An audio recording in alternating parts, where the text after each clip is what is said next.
Hi guys, and welcome to another Watch Geek video and another unboxing. Today we're unboxing a model from Monro Watches. It's their Ocean or Adventure Ocean model, and as you can see they even put a graphic on the box.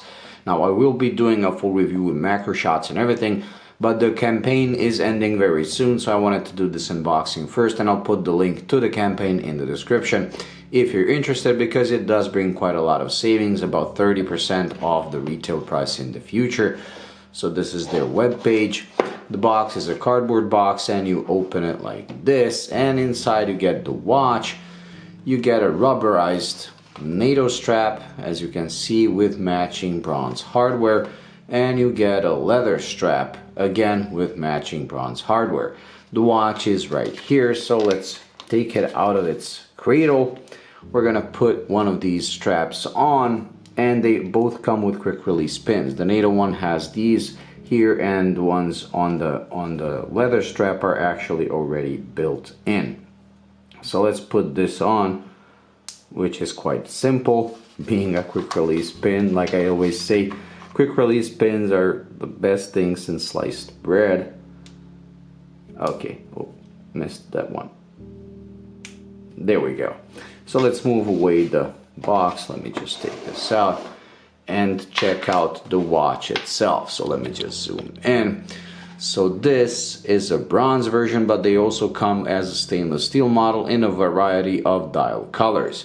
This one has kind of a blue, almost green looking, well, it's blue looking dial. Comes in a bronze case that's 41 millimeters in diameter, 48 lug to lug, and 15 millimeters thick.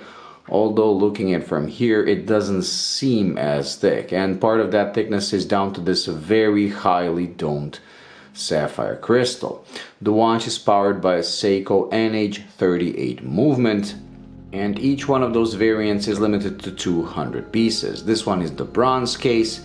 You also have a steel case, like I said, a variety of those of dials, and the steel ones also come with a matching bracelet, while on the bronze ones you get the selection of these two straps. Now, if you follow my channel, you know I always put watches on my own straps because I don't like a NATO, although this one does look quite interesting. I like that it's rubberized, so it's pretty thin, and I like that it has this, and I don't know if you can see the pattern, it actually matches the pattern on the bezel. This has what's called a turbine or slanted cutouts for the bezel, and I like them, so let's try the bezel itself.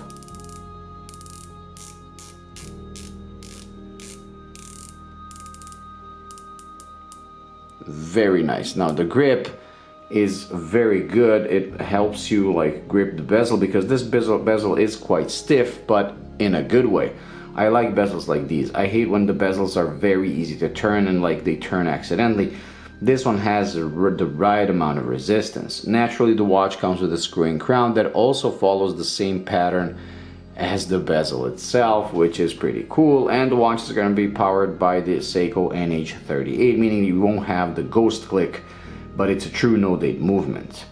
Now when it comes to the bezel, the one thing that I really like, and I just noticed, is that it's actually concave, like the ones on the SKX 007, or even like, let's say, the Rado Captain Cook, if you will.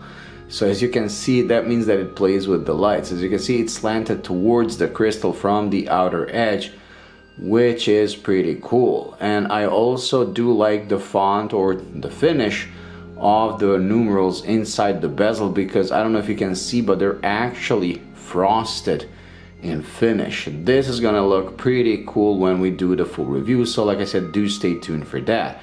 And another cool thing that I just noticed, okay, look how it plays with the light. Kind of reminds me of my Golf Master, because as you can see, the 3, 6, 9, and 12 are quite like, they reflect the light differently than the rest of the markers, so they really stand out. Very cool. Okay, so another thing that's pretty cool, as you can see, the pip on the seconds hand is pretty far down, and the reason for that is that it's at the same position as the loomed pip of the hour hand and this cutout on the minute hand, which means that these three should like match or should meet at the same point. Now this is gonna be a huge fail if I align them and it turns out they're not in the same position, but they should be. Yes, they definitely are. Let's find Very cool. Okay, I like this detail a lot. The hands are polished and they're beveled, so they really do reflect the light very nicely. The dial is pretty simple, and I do like the applied markers. The whole design is very original. Okay, so this is it when it comes to this unboxing and first impressions. I will put it on my wrist to see how it looks, but based on the dimensions, it should look pretty perfect. And we're gonna do a Lume shot, and that's gonna be it for today. So let me just strap the watch on. Okay, so here it is on my 6.5-inch wrist. It's on the border of being too big, but at this angle the watch does look slightly bigger than it is. For the review, we're gonna have a more realistic angle, and this is what I'm talking about. So it says it's 15 millimeters thick, but to me it doesn't really wear that much. I mean, it doesn't wear as thick as the specs would suggest. A very nice size, very nice proportions, and the shape. I'm liking this one very much. So anyways, let's do the Lume shot, and that's gonna be it. But like I said, do stay tuned for the full review with macro shots and everything, so we can see the details.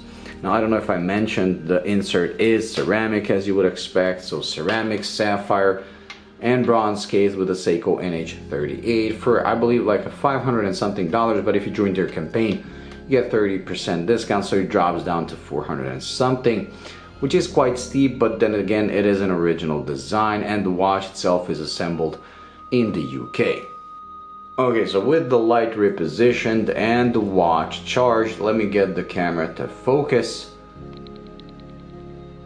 There we go, and we're gonna turn off the lights.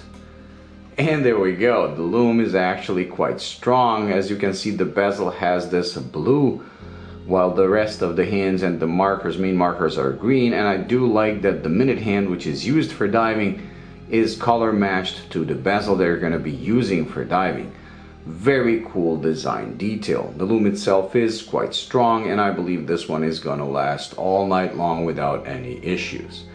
Very cool. Okay, so that's it when it comes to this unboxing and first impressions. Like I said, do stay tuned for the full review, and I'll see you in the next one. Thank you for watching. Bye.